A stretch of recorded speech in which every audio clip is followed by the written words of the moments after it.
আজ আমার ভাইয়ের আবদারে বানিয়ে ফেললাম সাদা আলুর তরকারি আর ফুলকো ফুলকো লুচি। প্রথমে তরকারিটা করে নেব, তার জন্য দিয়ে দিয়েছি কড়াইয়ে সর্ষের তেল, তারপর ফোড়নে দিয়ে দেবো শুকনো লঙ্কা আর 5 ফোড়ন, কেটে রাখা আলু দিয়ে দিয়েছি, তারপর একটু ভেজে নিয়ে জল দিয়ে দেবো পরিমাণ মতো, তারপর পরিমাণ মতো লবণ দিয়ে তরকারিটা হতে দেবো।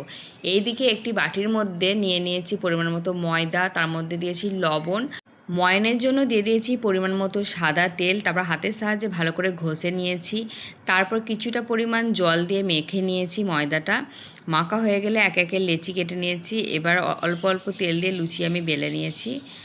কড়াইয়ে দিয়ে দিয়েছি পরিমাণ মতো সাদা তেল, দিয়ে লুচিগুলো আমি ভেজে নিয়েছি। দেখো কি দারুণ হয়েছে খেতে। এ ভাই ভাই রে, এই দেখ লুচি আর সাদা আলু তরকারি খাবি বলেছিলিস, হয়ে গেছে, নে খেয়ে বল কেমন হয়েছে। খুব সুন্দর ফুলেছে কিন্তু লুচিগুলো। একা একা করেছি, খেয়ে বল কেমন হয়েছে।